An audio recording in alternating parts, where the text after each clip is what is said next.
Student environmental management के इस chapter में आज हम देखने वाले हैं कि इन्वायरमेंट कंजर्वेशन की ज़रूरत क्यों पड़ी, नीड। ठीक है, तो आप जानते होंगे कि सबसे इम्पोर्टेंट रोल जो है इस इन्वायरमेंट को बचाना अगर है तो सबसे इम्पोर्टेंट रोल अगर किसी का होगा तो वो होता है ह्यूमन बींग्स, है ना। क्योंकि हमारा ही योगदान उतना ही आवश्यक है और जिसके थ्रू उनका संरक्षण करना, इन्वायरमेंट को कंजर्व करना, ये हमारी जिम्मेदारी है। उसके लिए अलग अलग कैंपेनशिप फॉलो किए जा रहे हैं बचपन से ही। जैसे बच्चों में कंजर्वेशन के बारे में, इन्वायरमेंटल कंजर्वेशन के बारे में अवेयरनेस प्रोग्राम्स हो, उनमें प्लांट्स के बारे में उनकी इन्फॉर्मेशन, उनकी नॉलेज, उनका पॉजिटिव एटीट्यूड, या फिर, है ना, ये हमेशा ये मोरल वैल्यूज़ डेवलप होने चाहिए। तभी जाके बच्चों को उनके माइंड में इन्वायरमेंट के बारे में, उनको बचाने के बारे में हमेशा सोच क्रिएट हो जाएगी, है ना। उसका संरक्षण करना, उसका संवर्धन करना, ये आज के नेक्स्ट जनरेशन की और अभी की बेसिक नीड है ना। और उसके लिए बेस्ट अगर कोई टेक्निक्स है, मीडियम है, वो है एजुकेशंस। और यही कारण है कि एजुकेशंस में ये अलग अलग टॉपिक्स को बच्चों के साथ में शेयर किया जाता है। आज जानते हैं कि बहुत सारे ऐसे कंट्री जो डेवलप कंट्री है, जो डेवलप हो रही है कंट्री है, या फिर जो अंडर डेवलपमेंट कंट्री है, वो सभी कंट्रीज़ ने ये रिस्पॉन्सिबिलिटी लेना एक्सेप्ट कर लिया है कि इन्वायरमेंट को हम प्रोटेक्ट करें, है ना। उनके हिसाब से वो अपने मतलब कर्तव्य को वो फॉलो भी कर रहे हैं, है ना। क्योंकि और अलग अलग रूल्स रेगुलेशंस के माध्यम से उसको बचाने की कोशिश कर रहे हैं। आप जानते होगी कि 1972 में पहली बार इन्वायरमेंट के ऊपर एक कॉन्फ्रेंस भरी थी, जो कि स्टॉकहोम में हुआ था। उसमें पहली बार चर्चा हुई। उसके बाद कुछ समय के बाद अपने इंडिया में भी जो से फोर्थ पंचवार्षिक जो योजना हम कहते हैं, उसमें भी ये टॉपिक छेड़ा गया, और जिसके थ्रू अलग से ही एक department, forest department, ministry of environment and forest department की स्थापना की गई, है ना। जिसके थ्रू अलग अलग 1985 के इस प्रोग्राम में पर्यावरण से रिगार्डिंग जो भी इश्यूज़ है, अवेयरनेस प्रोग्राम बोल सकते हैं, है ना, इन्वायरमेंट से रिगार्डिंग जो भी इश्यूज़ है उसे सॉल्व करने की कोशिश की गई। तो बेसिक जो है इन्वायरमेंटल कंजर्वेशन की नीड जो है क्यों है, बायोडाइवर्सिटी को मेंटेन करना, to maintain the balance in nature, nature में बैलेंस रखना, इकोसिस्टम और बायोटिक फैक्टर का इंट्रैक्शन बैलेंस रखना। ओके, फ्यूचर की हमारी जो नीड है, एक आम जो ज़रूरत है वो फुलफिल हो जाना, टू प्रोटेक्ट, ऐसे काफ़ी सारे प्रजाति है जो कि काफ़ी नष्ट होते जा रही है, उनको प्रोटेक्ट करना, है ना। नेचुरल या फिर आर्टिफिशियल जो कि मैनमेड जो प्रॉब्लम्स है उसको सॉल्व करना, है ना। पोल्यूशंस कंट्रोल करना या फिर मिनिमाइज़ करना। तो ये सब चीज़ें हैं जिसके कारण से नीड ऑफ इन्वायरमेंटल कंजर्वेशन ये ज़रूरी है, उसकी रिक्वायरमेंट इसेंशियल है। उसके बाद जो नेक्स्ट टॉपिक है कि सोशल इन्वायरमेंटल कंजर्वेशन और सोशल रिस्पॉन्सिबिलिटी। तो यस, हम जानते हैं कि इन्वायरमेंट और ह्यूमन बींग्स, ये दोनों का जो रिलेशन है वो काफ़ी सालों पुराना है। ओके, नॉट ओनली दैट, इंसान ने जब इस पृथ्वी पे कदम रखा था उससे भी पहले अर्थ की ग्रोथ हो चुकी है ना। तो इंसान ने जब ये पृथ्वी पे वो रहा तो अपने इंटेलिजेंस क्वालिटी के माध्यम से बोल सकते हैं हम लोग, है ना, मेमोरी के माध्यम से, इमेजिनरी एबिलिटी के थ्रू, स्मरण शक्ति के कारण एक अपना नाम प्रस्तापित किया, ओके, लाइफ में। और इसी कारण से वो सभी लिविंग ऑर्गेनिज्म से ऊपर के पोजीशन पे हट के है ना।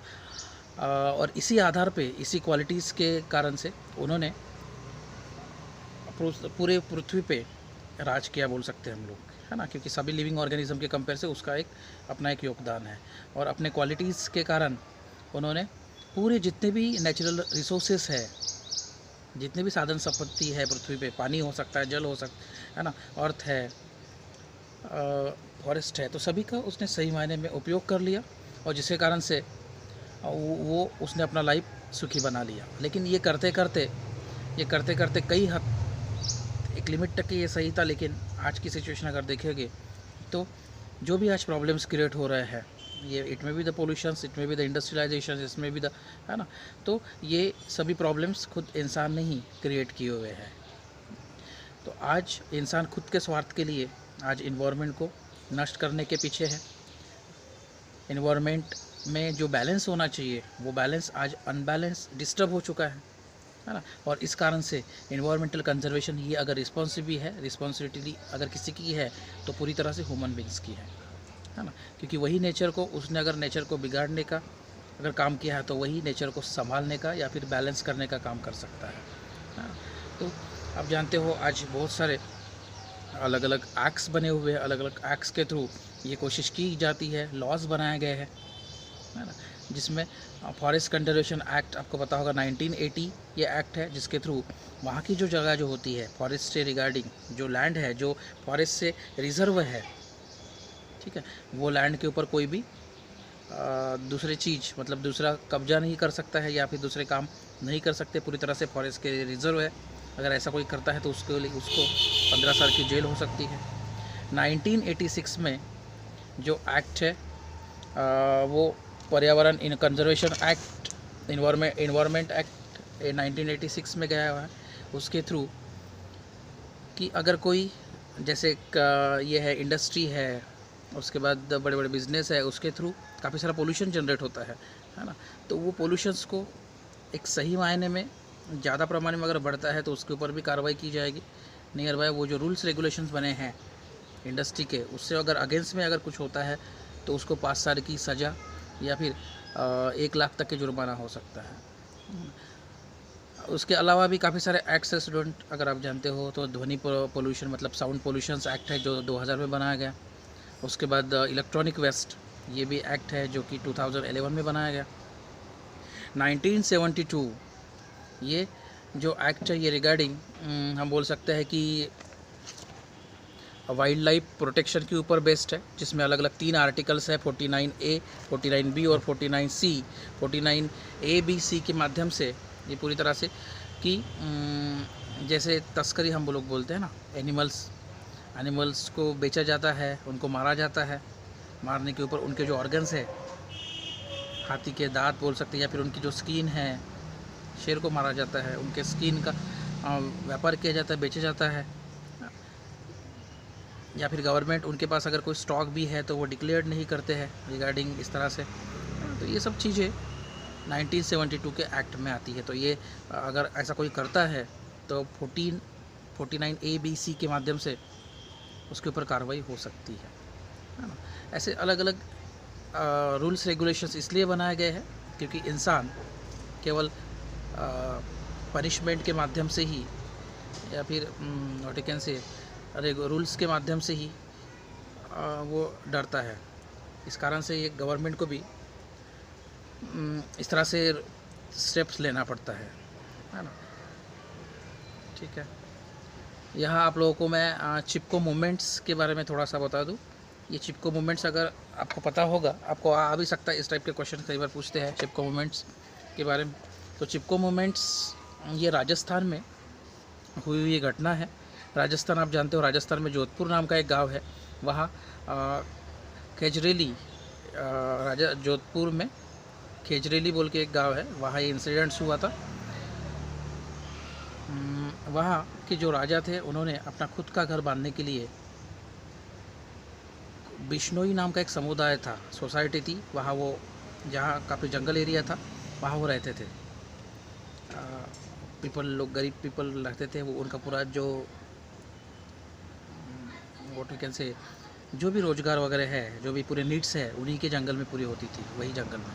हाँ, तो ये जो बिश्नोई समुदाय जो है वो वहाँ रहता था।